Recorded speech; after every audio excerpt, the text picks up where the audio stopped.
Now we're going to write the equation of ellipse given a graph. So if you take a look at this graph, first thing you're going to want to try to do is find the center of it. So the center is always going to be right in between your foci or right in between your vertices. So you see in this one that the center is right at 0, 0. A is always the distance from the center to a vertex. So if you count from the center to a vertex, 1, 2, 3, 4, A is going to be 4. B is the distance from the center to a co-vertex or co-vertice. So 1, 2, 3. Remember, A should always be bigger than B. For our equation, we're going to start by doing x plus the x value of our center, which is nothing, so just x squared. We're going to put that over something, plus y plus 0, so nothing, squared, equals 1. Notice I left the denominators out. Since this ellipse is going, it's longer going up and down, think the y value goes up and down, so this 4 squared is going to have to go under the y value. So 4 times 4 is 16. 3 we got by going left and right. Your x-axis goes left and right, so we put the 3 squared under the x. 3 times 3 is 9. Let's try another one, a little bit trickier here. This one's been shifted so that the center is not right at the origin. Here's the origin. So we need to figure out where the center is. One thing you can do is count to see how long your major axis is. So let's go ahead and count that. We've got from here, we've got 1, 2, 3, 4, 5, 6, 7, 8, 9, 10, 11, 12, 13, 14. So that major axis is 14, which means half of that is going to be A. So if I go over 7, because we counted 14, 14 divided by 2 is 7, so that A is going to be 7. So if I go over 7 from there, I got 1, 2, 3, 4, 5, 6. It's going to be right here. And I just have to figure out where that ordered pair is. That's going to be my center. So if I count over, goes over 3 from the origin, and then up 6. All right, so we've got both of those in one shot here. Now we need to find B. So in this case, it's going to be how far up from the center it's going. So 1, 2, 3, 4. That one goes up 5. So my B value is 5. Let me label these. All right, so I just labeled these. So if you go back, you can see where I got those numbers from. All right, now we need to write the equation. So I got to be a little bit careful here. I always just start with my numerators here. So I've got x minus 3. I'm going to have to write small here.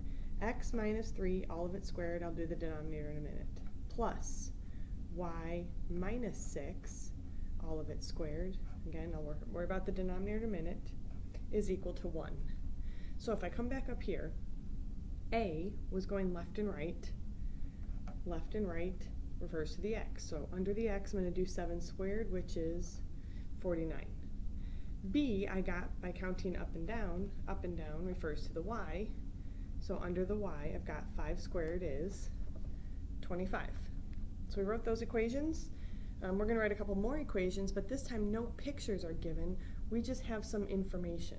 So if it's going to help you to get a piece of graph paper out and graph it, go for it. We can always just sketch a graph and count as well. All right, so if I just start by sketching this, so I kind of have an idea of what this is going to look like. This is a sketch, I'm not counting, but one vertice is at -1, 16, so we'll just say it's about right there. And another vertice is at -1, 2. So remember, that's going to be the longer, so it's going to go like this. Your co-vertices are at 2, 9, so I guess it's a little bit fatter than that, and at -4, 9. So it's kind of an ugly graph, but we're okay. Actually, here, let me fix it. All right, I kind of fixed it, not too bad. All right, so the whole point of this is to see that this ellipse is going to be long, going up and down. So right away, that tells me the bigger number is going to be under the y.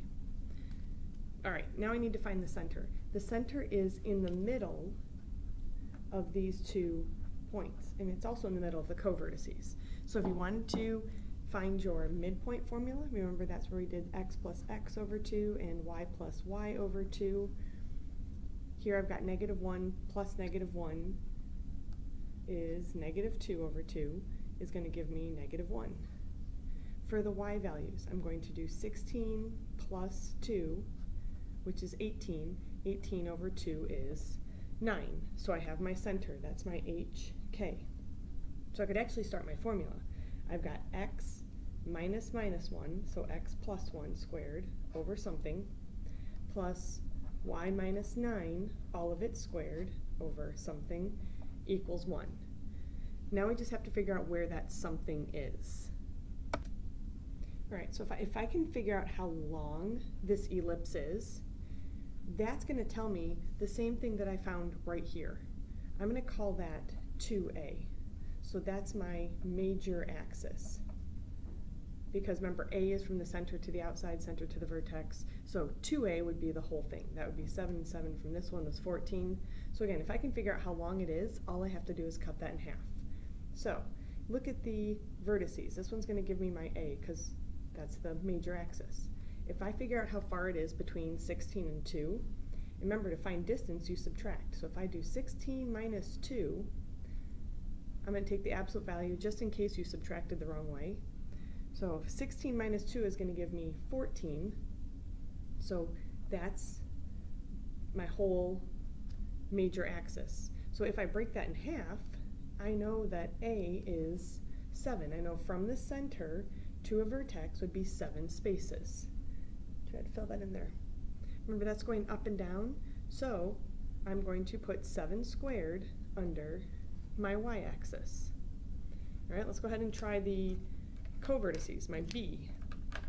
So if I want to figure out how long this axis is, again, that would be 2B. Would be my minor axis.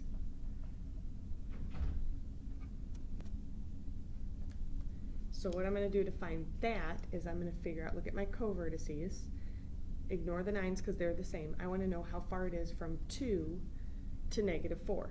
So to find distance, we subtract. So if I do 2 minus -4, take the absolute value, because that's going to make sure we give us a positive.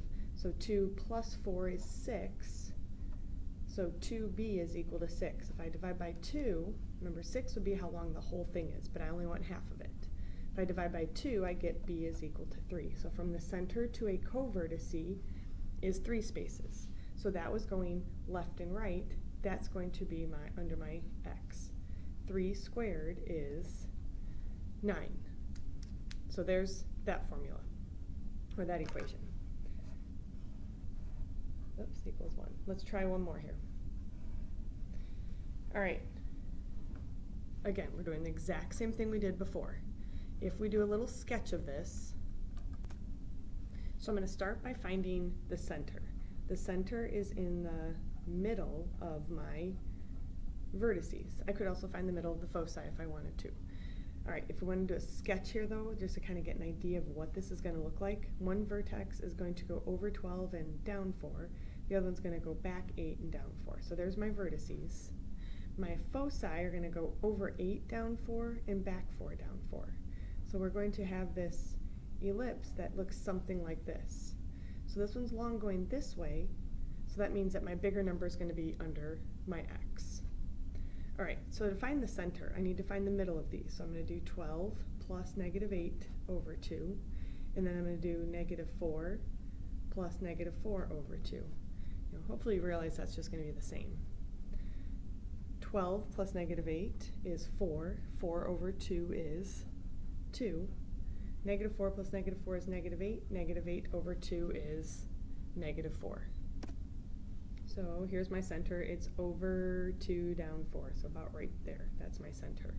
So from here I can go ahead and start my equation. I've got x minus 2, all of it squared, over something, plus y minus -4 is y plus 4 squared over something is equal to 1. So at least get that part done. Now we need to figure out what a squared and b squared are. A is going to be the distance from the center to a vertex. 2a is going to be my major axis. So if I want to find that, I need to figure out how far it is from this value to this value. So really, I'm counting how long this is. So if you graphed it, you could just count. All right, so I'm going to do 12 minus -8. Remember, do absolute value just in case it comes out negative. So 12 plus 8 is 20. So 2a is 20. If you divide that by 2, you get a is 10. Now the bigger value should be under the x because it's going left and right here. So that a was 10. Under my x, 10 squared is 100. Now, to get b, the problem with this is where b is going to be. We have no clue how high or low that is. So this is where we're going to have to go back and work with that foci.